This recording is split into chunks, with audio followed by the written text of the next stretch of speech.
Para sa mga mahilig sa mga kwentong aswang, subaybayan ang aming bagong channel, Sitio Pangil. Pasukin ang nakakakilabot na mundo ng mga aswang. Like and subscribe. Sitio Pangil.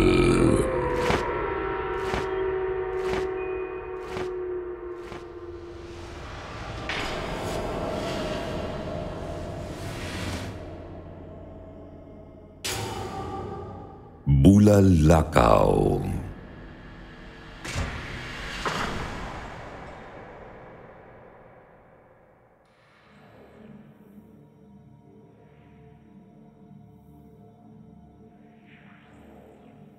Isang mapagpalang araw po sa lahat ng nakikinig ngayon dito sa Sitio Bangungot.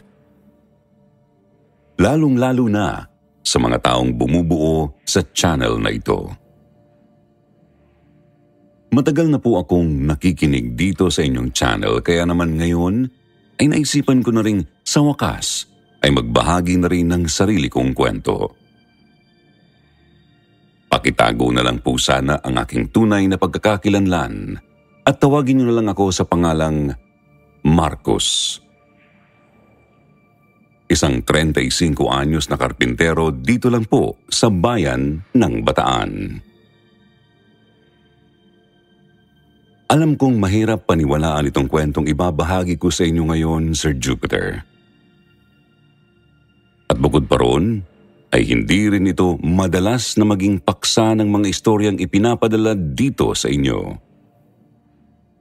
Ngunit sa maniwala man kayo o hindi, ito ay tunay na pangyayari sa buhay ng pinsan kong tawagin na lang ho natin sa pangalang Diday.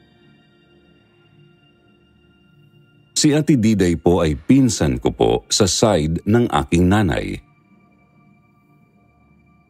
Mas matanda po siya sa akin ng halos 15 taon, kung tama ang pagkakaalala ko. Pero bata pa lang po kami, talagang tampulan na ng tukso si Ate Diday. Yun ho ay dahil sa kanyang kakaibang hitsura na taglay na niya simula pa lang nung ipinanganak siya. Hindi po pangkaraniwan ang kondisyon ni Ate Diday, Sir Jupiter. Yun nga lang ho, hindi rin namin alam kung ano talaga ang tawag doon dahil hindi naman po siya napatingnan talaga sa isang espesyalista. Ang kwento po sa akin ni nanay noon, dalaga pa raw po sila ng kapatid niyang si Tita Gemma nang bigla na lang daw po itong mawala sa kanyang sarili.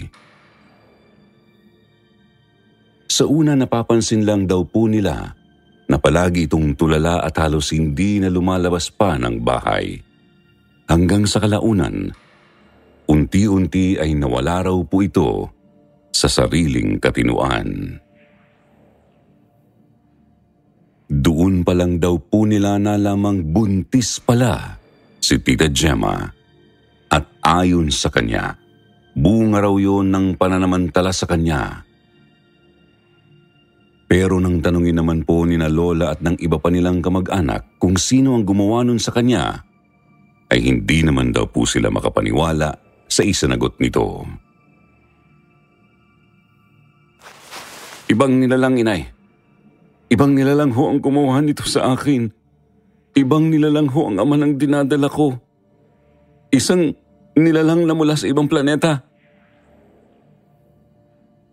Halos lahat daw po ng mga kamag-anak namin noon, pati na rin sina Lola, ay napangiwi sa sinabi ni Tita Gemma. Hindi nila siya pinaniwalaan, lalo na't ng mga panahong yun nga po ay talagang nawawala na siya sa sarili niya. Hanggang sa dumating ang araw ng kanyang panganganak. At ginulat ng kanyang bagong silang na sanggol ang lahat dahil sa kakaiba at tila nakakikilabot nitong itsura. Maliit lang ang bata. Payat ito pero malaki ang ulo. Malalaki ho ang mga mata, pero bukod doon, ang iba pang parte ng mukha nito ay halos kakapiraso na, kabilang na ho ang kanyang tenga. Mahahaba rin daw po ang mga daliri niya sa parehong kamay at mga paa niya. Ang balat daw po ng sanggol ay animo balat ng butiki na may mapuputi o maiitim na linya. Kung alam niyo po ang hitsura ng stretch marks ng mga babae, ganun po ang hitsura ng balat ni Ate Diday nung siya ay sanggol pa lang, Sir Jupiter.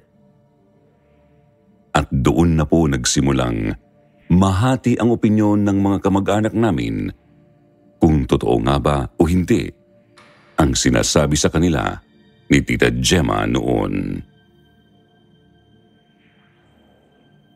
Pero wala po silang paraan para kumpirmahin yun dahil pagkatapos daw pong manganak ni Tita Gemma, ay doon na rin po siya tuluyang nawala sa katinuan.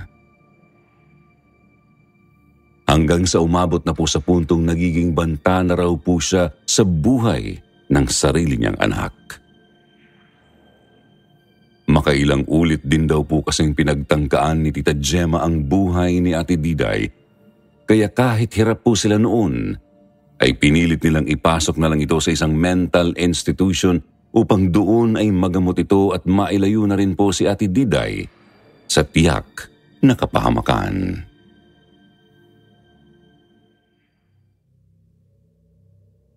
Sir Jupiter, kinatandaan na po ni Ate Diday ang pagiging tampulan niya ng tukso. Natatandaan ko pa nga po nung mga bata pa kami ay lagi kaming napapaaway dahil sa pagtatanggol namin sa kanya. Kahit naman po kasi iba ang hitsura ni Ate Diday ay napakabait naman po niya. Bukod pa ron, napakatalino rin, kaya't kahit hindi naman siya kailanman pumasok sa eskwela, marami po siyang alam na gawin. Kahit nga ho sa mga assignments namin ay sa kanya kami nagpapaturo dahil sobrang hilig niyang magbasa ng libro. Taong 2000 po nang bigla na lang magbago ang lahat tungkol sa mahal naming pinsan. 12 anyos lang ako noon nang bigla na lang hong may napabalitang bumagsak daw na bulalakaw noon malapit sa lugar namin. Ayon po sa mga nakakita, bigla na lang daw pong nagliwanag ang madilim na paligid ng gabing yun dahil sa isang malaki at nag-aapoy na bola. Pagkatapos nilang makarinig ng isang malakas na pagsabog, nakakasilaw daw po ang liwanag natin nito at kalaunan ay nakumpirmang isa nga itong bulalakaw. Kaya lang po ay walang sino man ang nakakaalam sa amin kung saan nga ba ito eksaktong bumagsak. Pero simula po noon, Sir Jupiter, nagsimula na ring magkaroon ng mga pagbabago sa mga kilos at ugali ni Ate Diday.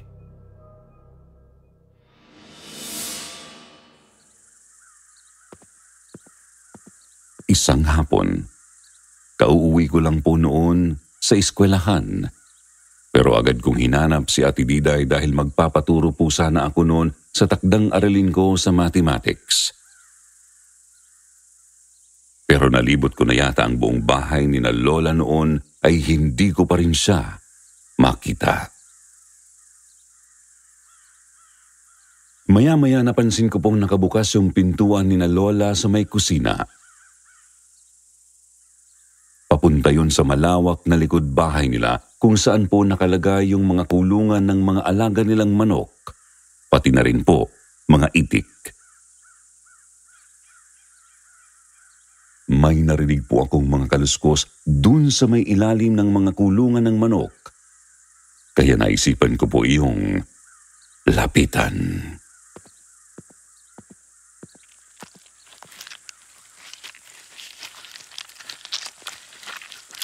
Nagtaka ako kung anong ginagawa ni Ate Diday kaya naisipan ko siyang tawagin. Bigla na lang pong humarap sa akin si Ate Diday na punong-puno ng dugo ang paligid ng bibig. Talagang napaatras po ako dahil nakita kong hawak niya yung isa sa mga inahing manok ni Lola. Pagkatapos ay halos maputol na po ang lieg nito dahil ninasab yun ni Ate Diday. Talagang natakot ako noon, Sir Jupiter. Para talagang halimaw si Ate Diday. Bakit niya kako kinain ng buhay yung manok? Bakit niya ininom ang dugo nun?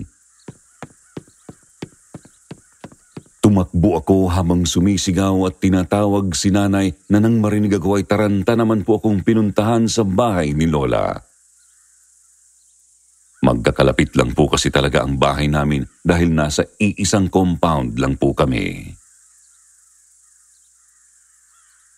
Alalang-alala po si nanay nang sa wakas ay makita niya na ako. Hinawakan po niya kaagad yung braso ko habang ako naman hunon habol-habol yung hininga ko. Umiiyak na ho ako noon sa takot habang nagsusumbong sa nakita ko, habang si nanay naman po nagulat sa sinabi ko. Dali-dali niyang pinuntahan si Ate Diday sa likod bahay at doon po ay nakita niyang ninangasab pa rin nga nito yung manok. Halos maubos na po ni Ate Diday yun. Doon lang din po namin napansin na ipit-ipit din pala niya sa pagitan ng karang binti at hita niya ang lieg ng pusa ni Lola.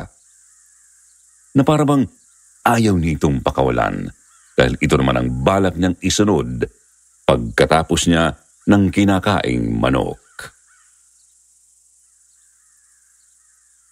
Halos mawalan po ng malay si nanay sa nasaksihan namin. Mabuti na lang po at dumating na rin noon si Lola galing sa trabaho niya sa barangay at nagawa niyang alalayan si nanay habang si Ate Diday naman po ay sinaway niya sa ginagawa nito. Halos lahat po kami nahintakutan sa naging asal ni Ate Diday ng araw na yon. Naisip kaagad namin yung bumagsak na bulalakaw pati na rin yung sinasabi ni Tita Gemma noon tungkol sa tunay na ama ng anak niya na isa raw alien. Pero ang sabi po ni Lola baka stressed lang si Ate Diday o baka may pinagdaraanan.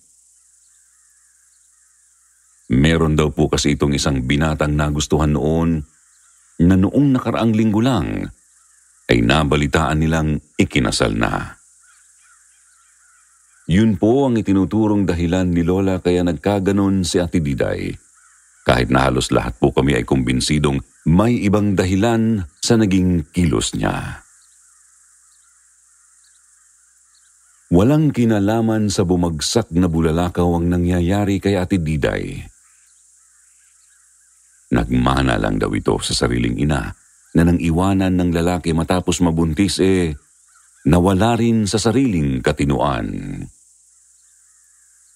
Yun po ang pilit na sinasabi sa amin ni Lola dahil kahit po noon ay ayaw niya na talagang maniwalang hindi normal na tao ang isa sa mga apo niya. Wala na ho kaming nagawa dahil ayaw po talaga ni Lola na maniwalang may kinalaman nga yung pagbagsak ng bulalakaw sa nangyayari kay Ate Diday. Kaya naman sa paglipas pa ng mga araw ay nagpatuloy pa rin ang mga kakaibang sintomas na ipinapakita ng aking pinsan.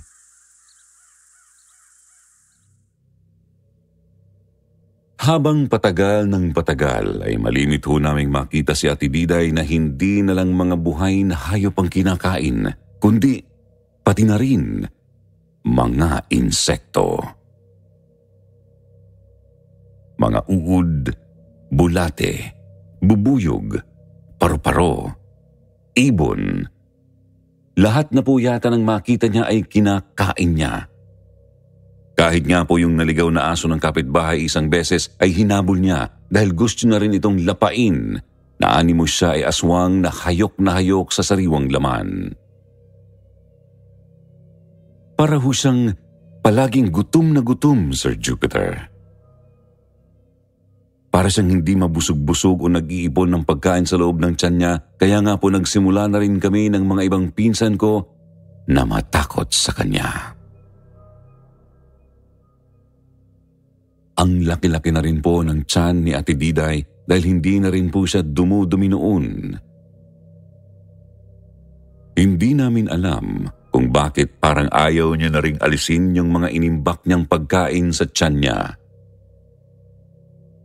Problemado na nga po si Lola noon dahil sa sobrang pag-aalala nito sa kanya. Pero ayaw niya pa rin pong makinig. Bukod doon, Sir Jupiter, madalas po naming makita si Ate Diday na tinititigan kaming mga pinsan niya na malungkot ang hitsura. Kaya kahit natatakot na po kami sa kanya noon ay nilalapitan pa rin namin siya. Tapos natatandaan kong sa tuwing gagawin namin yon ay yayakapin niya kami ng mahigpit at guguluhin niya ang buhok namin pagkatapos ay ngingitian niya lang kami. Ang weird talaga ni Ate Diday noon, pero ayaw niyang magsalita kapag tinatanong namin siya.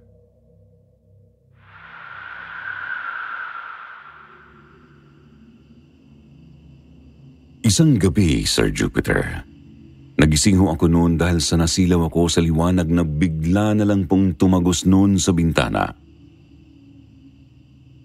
Hindi ako sigurado kung anong eksaktong oras yun, pero alam kong hating gabi na yun dahil tulog na ho ang halos lahat ng kasama ko sa bahay.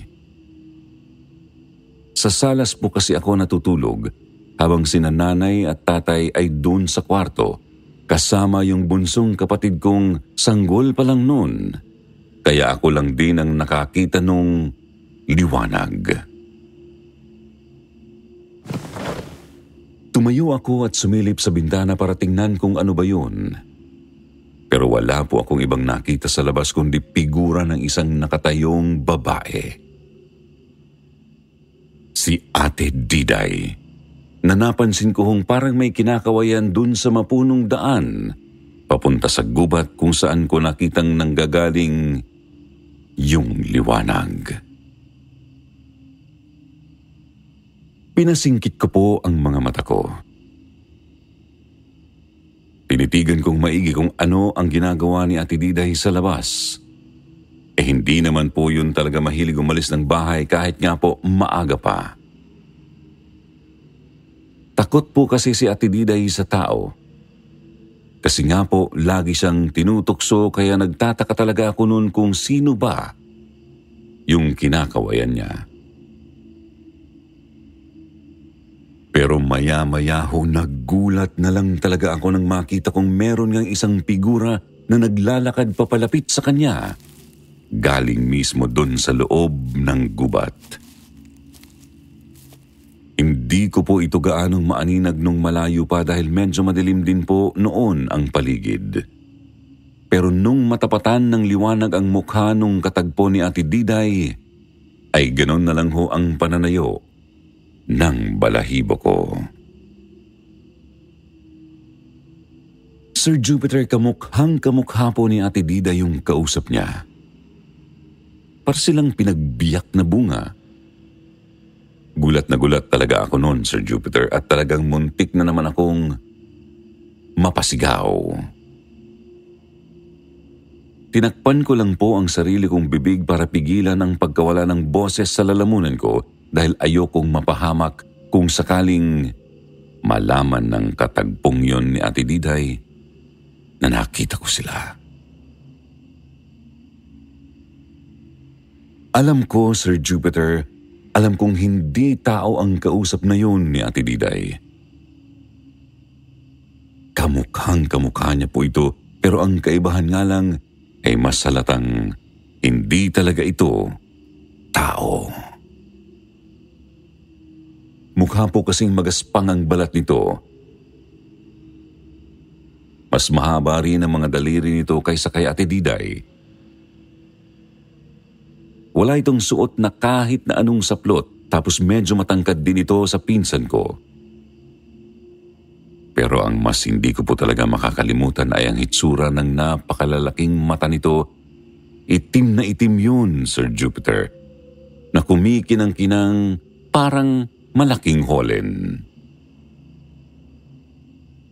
Takot na takot ako noon, Sir Jupiter, habang pinanonood ko silang magyakapan ni Ate Diday.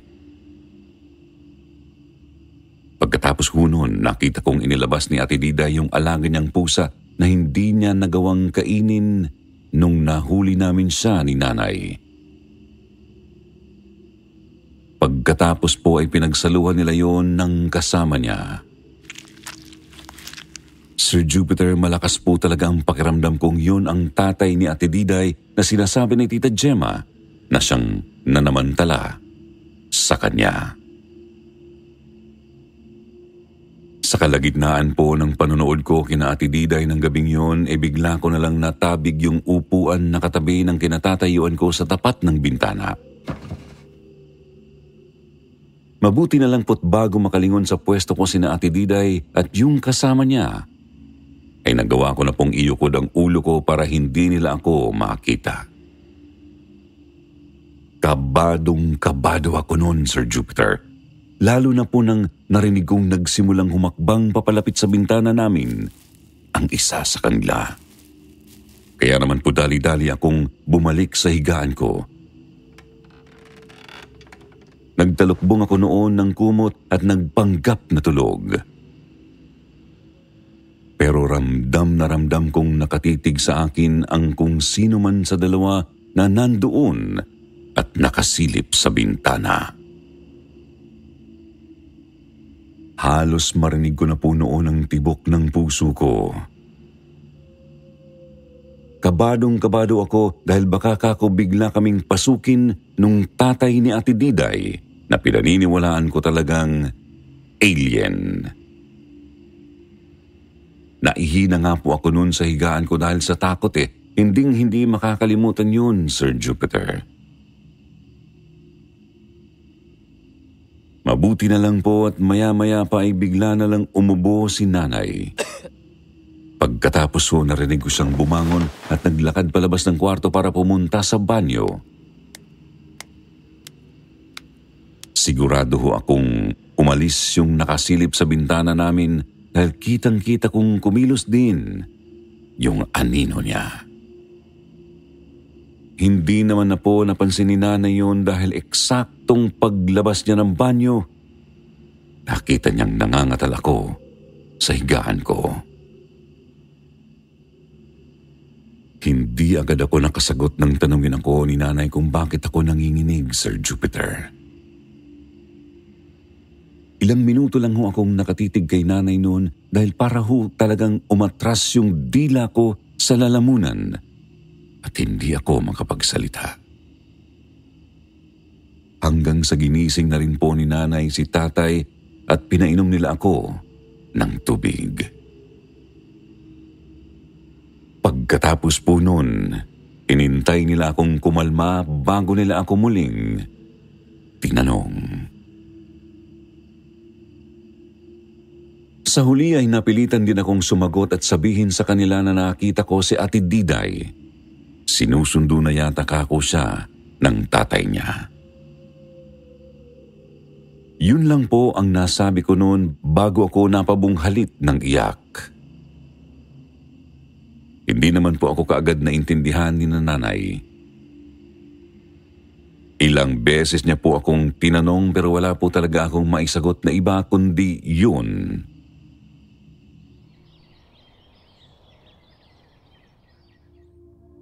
Pero kinabukasan, sa wakas ay nabigyang linaw din po sila sa mga sinasabi ko dahil 5:00 pa lang po yata ng madaling araw ay nagpunta na si Lola sa amin at hinahanap si Ate Diday. Opo, Sir Jupiter, wala na po siya. Bigla na lang pong naglahong parang bula noon si Ate Diday at wala pong nakakaalam kung saan siya nagpunta. Hinanap na po raw siya ni Lola sa kung saan-saan. Nakaabot na nga po siya sa iba't ibang barangay pero wala pa rin po talaga. Ayaw po kasing maniwala sa akin ni Lola Hanggang sa mga sandaling yun, itinatanggi niya pa rin sa sarili niya ang tunay na pagkatao ni Ate Diday kahit na halos sampalin na siya ng mga ebidensya. Kalaunan naman po, Sir Jupiter, natanggap din yun ni Lola. Kahit hindi niya sabihin sa amin, alam niyang totoo ang sinasabi ko. Naniniwala po talaga kaming sumama si Ate Diday sa tatay niya, sa kung saang lupalop man ng Kalawakan sila nakatira. Yun po siguro ang dahilan kaya ginawa niya ang mga kakaiba at nakakatakot na bagay na yun bago siya umalis. Nagbaon pala siya ng maraming pagkain sa loob ng katawan niya dahil sa wari ko po ay malayo-layo ang lalakbayin nila. Simula noon, Sir Jupiter, hindi na namin nakita talaga ang pinsan kong si Ate Diday. Itago na lang po namin sa iba ang tungkol dito dahil na rin sa takot na baka kami ay pag-isipan ng masama ng ibang tao. Sa ilang dekadang nakalipas ay walang nakalabas na impormasyon tungkol sa pamilya namin. Malibang na lang po ngayon nang magdesisyon akong ibahagi na rin ito sa inyo. Siguro naman po, hindi na kami makikilala pa ng mga tao dahil matagal na rin naman po kaming lumipat ng tinitirhang lugar. Sana po ay nag-enjoy kayo dito sa kwentong ibinahagi ko. Hindi ko alam kung maniniwala po ba kayo o hindi dito, pero ang mahalaga naman sa akin sa wakas ay naibahagi ko rin po ito sa iba. Matagal ko na rin po kasing gustong ilabas sa iba ang tungkol dito, kaya lang po, simula nang mawala si Ate Diday ay mahigpit na pong naging patakaran sa mag-anak namin na hindi ito pag-usapan. Maraming salamat po sa channel na ito sa pagbibigay sa akin ng kalayaang magkwento at magsalaysay ng aking karanasan. God bless po sa ating lahat, mga kasityo bangungot. More power po sa inyo, Sir Jupiter.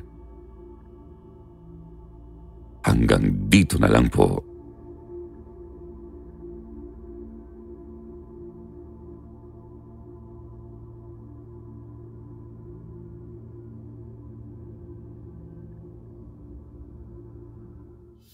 Siyempre, hindi pwedeng matapos ang isang episode kung wala ang ating shoutout portion. Shoutout kay Miss Alaina, Danielina Aquino, Dara Navi, Iya Kins, Lina Iwamoto, Mary Asalar, Osner TV, Brigil KB Espina, May Sara Silongan at Maria Elena Abe. Magbasa naman tayo sa ilan sa mga magagandang komento mula kina Osner TV at Self-Love Liza.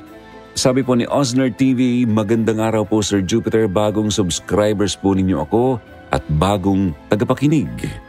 Sana'y ma-shoutout po ninyo din ako at salamat po mula po dito sa Zaragoza, Tondo, Manila. Sabi naman ni Self-Love Liza, hello mga ka-SB listening from Singapore. Hindi nabuo ang araw ko pag hindi nakapakinig ng KT at SB. More upload pa po ng mga kwento kasi laking tulong po sa aming mga OFW. Pantanggal homesick, pampalipas oras at dagdag lakas sa araw-araw na trabaho. God bless po sa lahat ng bumubuo ng KT at SB. Sa mga hindi po nabanggit sa susunod na lang po, huwag niyo pong kalimutang mag-reply sa ating shoutout box na nasa comment section para ma-shoutout ang inyong mga pangalan. Muli po, mula sa bumubuo ng Sitio Bangungot. Ito po ang inyong lingkod, Jupiter Torres. Nagpapasalamat.